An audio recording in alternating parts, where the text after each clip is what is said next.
नमस्कार दोस्तों, स्वागत है आपका करंट अफेयर अड्डा 247 में। मैं हूं आनंद सिंह और आज हम बात करने जा रहे हैं कमल हासन ने जो एक विवादित बयान दिया था उसको लेकर। अभी मैटर बहुत ज्यादा गंभीर हो चुका है। एक तरीके का कह सकते हैं कि वार छिड़ गया है कन्नड़ लैंग्वेज को लेकर साउथ इंडिया में।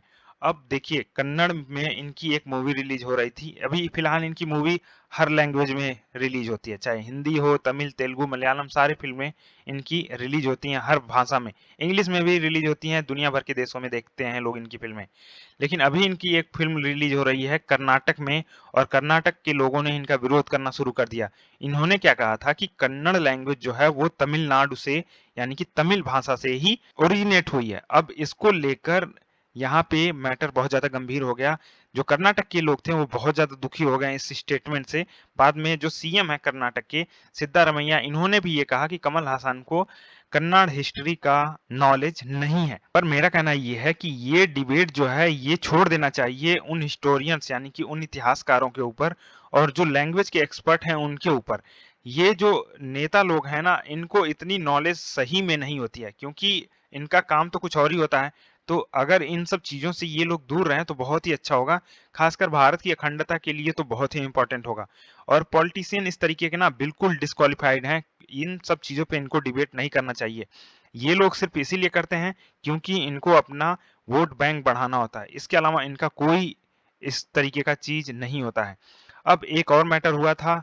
ये हुआ कहाँ पे? एसबीआई के एक ब्रांच में। यहाँ पे एक मैडम थी जिन्होंने कन्नड़ लैंग्वेज बोलने से मना कर दिया था। कर सकती थी, कोई दिक्कत नहीं है। इनको नहीं आता है कन्नड़ लैंग्वेज, इन्होंने ठीक किया। इन्होंने बता दिया कि मैं बात नहीं कर सकती कन्नड़ में, मैं करती हूँ सिर्फ इंग्लिश में या फिर हिंदी में, क्योंकि मुझे सिर्फ ये दो लैंग्वेज ही आते हैं। बाद में इनको ट्रांसफर कर दिया गया दूसरे किसी ब्रांच में। अब ये मैटर इतना गंभीर होने के बाद ये सारी चीजें एसबीआई किया। यहाँ पे मेन गलती जो है वो है एसबीआई की। क्या एसबीआई को नहीं पता है कि दुनिया भर में या फिर देश में हमारे कितने लैंग्वेज बोले जा रहे हैं, या फिर वहां पे कितने कस्टमर आते हैं जो लोकल लैंग्वेज का डिमांड करते हैं? तो क्यों इस मैडम को भेजा गया बैंगलोर में किसी ब्रांच में, जब इसको इस लैंग्वेज का नॉलेज नहीं था? देखिए, बैंक एक ऐसा जगह होता है ना जहाँ पे हर तरीके के लोग आते हैं। जिनके बैंक में रुपए नहीं है वो भी आते हैं कि बैंक, मेरा बैंक अकाउंट खोल दीजिए। मुझे नॉलेज नहीं है अभी भी बैंक का। तो वो क्या बोलेगा? वो लोकल लैंग्वेज ही तो बोलेगा। तो उसके लिए तो जरूरी है ना कि कम से कम कोई वहां पे लोकल लैंग्वेज समझने वाला हो। पर अभी जो इस बैंक का, वो बहुत ज्यादा शर्मनाक कह सकते हैं। एसबीआई को कम से कम इन सब चीजों का ध्यान रखना चाहिए। इसके बाद हमने कुछ और न्यूज देखा जो कि लैंग्वेज से ही रिलेटेड है। अब ये समझने का भी प्रयास कर लेते हैं थोड़ा सा। लैंग्वेज नॉनसेंस बोला एक एंटरप्रेन्योर ने, जो कि बैंगलोर में रहता था। इसने अपनी एक स्टार्टअप लगाई थी बैंगलोर में। इसने कहा कि यहाँ पे लोकल लैंग्वेज को लेकर बहुत ज्यादा नॉनसेंस चलता है, तो हम अपनी कंपनी को बैंगलोर से पुणे शिफ्ट कर रहे हैं। अब देखिए, मैंने कुछ दिन पहले बहुत सारे कमेंट्स देखे थे अपने ही वीडियो में कि क्या पुणे जाना सही होगा? वहां पे भी तो लोग कहते हैं कि भाई मराठी बोलिए। अगर आप मराठी नहीं बोलते हैं, लोकल लैंग्वेज को प्रेफर नहीं करते हैं, तो वहां पे भी इस तरीके की चीजें, समस्याएं हो रही हैं लोगों के साथ।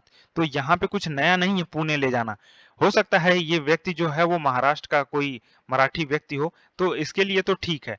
लेकिन अगर उत्तर भारत के और भी स्टेट के लोगों को देखा जाए, जैसे कि यूपी हो गया, एमपी हो गया, बिहार हो गया, झारखंड, इन सब लोगों को अगर बैंगलोर से पुणे शिफ्ट होना है तो बहुत ज्यादा अंतर नहीं है उनके लिए। वहां पे भी, वहां जो लोकल लोग होते हैं मराठी बोलते हैं, वो भी वही मराठी को ही प्रीफर करते हैं। तो ये बहुत ज्यादा अच्छी बात नहीं है। लेकिन एक आर्टिकल के बारे में मैं बात जरूर करना चाहूंगा। आर्टिकल 19 डी, 19(1)(d) के बारे में। यहाँ पे कहा जाता है कि इंडिया में किसी भी व्यक्ति को राइट टू मूवमेंट का जो है वो फ्रीली और इंडिपेंडेंट होना चाहिए। यानी कि कोई भी व्यक्ति भारत में पूरी तरीके से स्वतंत्र है, कहीं भी जा सकता है, कहीं भी रह सकता है, कहीं भी बस सकता है।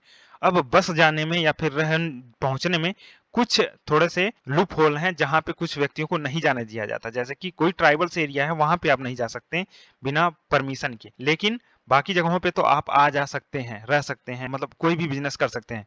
लेकिन यहाँ पे भी इतना लैंग्वेज का बैरियर होने की वजह से बहुत ज्यादा समस्या हो सकती है।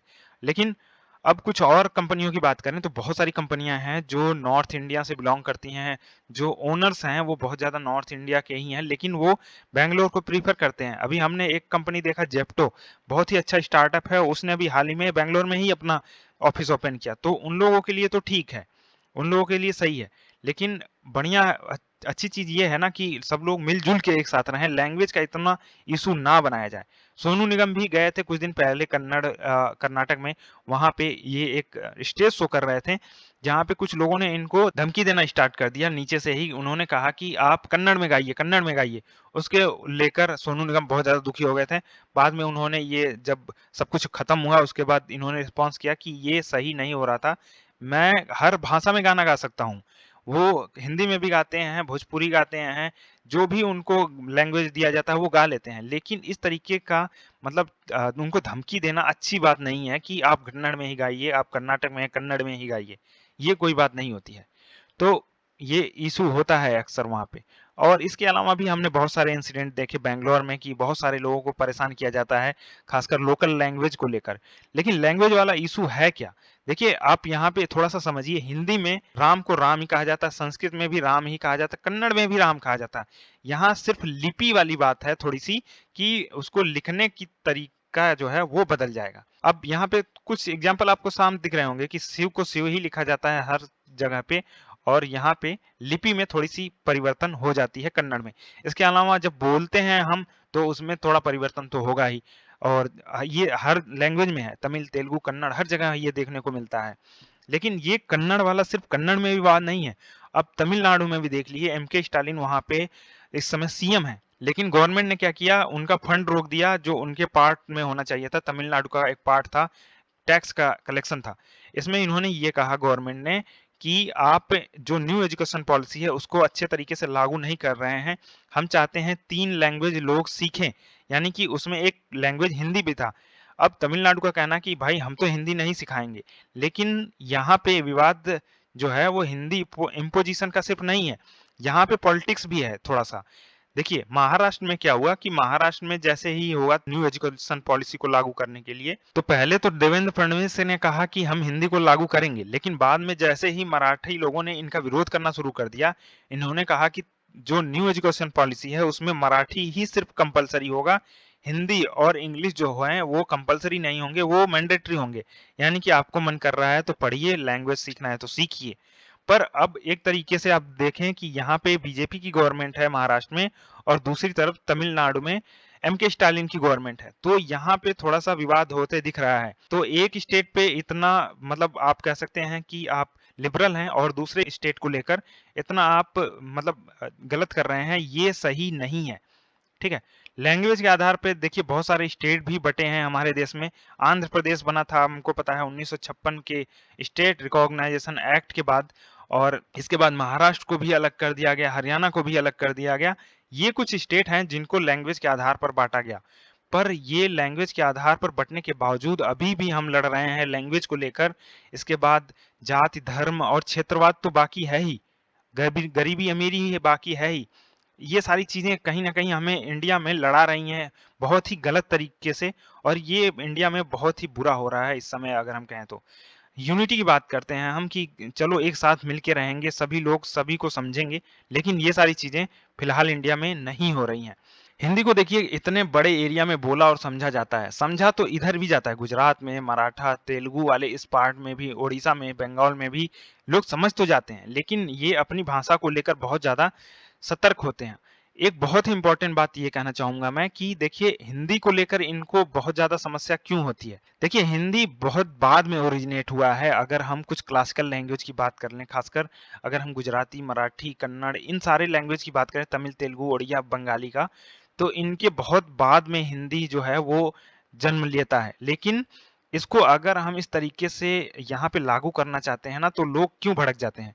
सपोज़ करिए कि आप बड़े भाई हैं घर में, आपका छोटा भाई आपके ऊपर दबाव बना रहा है, तो आपको बिल्कुल बुरा लगेगा। यही बात होती है, अगर इन स्टेट को कहा जाए कि आप चलिए संस्कृत को हम एक कॉमन लैंग्वेज बनाते हैं और संस्कृत सब लोग सीखें, तो इन लैंग्वेज को कोई इश्यू नहीं होगा।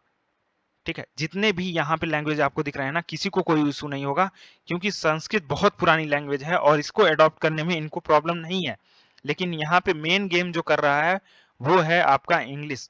इंग्लिश लैंग्वेज को लेकर बहुत ज़्यादा इन स्टेट में या फिर पूरे इंडिया में कह सकते हैं कि वो एक तरीके का सरपंच बन चुका है। बीच में वो मीडिएटर का काम कर रहा है कि चलो ठीक है, तुमको नहीं आता हिंदी, तुमको नहीं आता मराठी, तुम इंग्लिश में बोल लो, सामने वाला भी इंग्लिश बोल रहा है। तो ये जो इंग्लिश कर रहा है ना, वो अगर काम संस्कृत करने लगे तो इंडिया के लिए बहुत ज़्यादा फ़ायदेमंद हो सकता है, जिस पे गवर्नमेंट अभी भी ध्यान नहीं दे रही है। संस्कृत को एक कॉमन लैंग्वेज बनाएँ और उसको थोड़ा-सा हम ज़्यादा प्रमोट करें इंडिया में, तो क्या ये अच्छा हो सकता है? तो ये मुझे लगता है एक बहुत ही बेहतर उपाय हो सकता है इंडिया में। पर देखते हैं आगे आने वाले समय में गवर्नमेंट क्या प्रयास करती है। हमें बिल्कुल इंतज़ार होगा इन सब चीज़ों का। सो अभी के लिए इतना ही दोस्तों। अगर आपको वीडियो अच्छा लगा है तो लाइक एंड सब्सक्राइब करना मत भूलना। Thank you so much.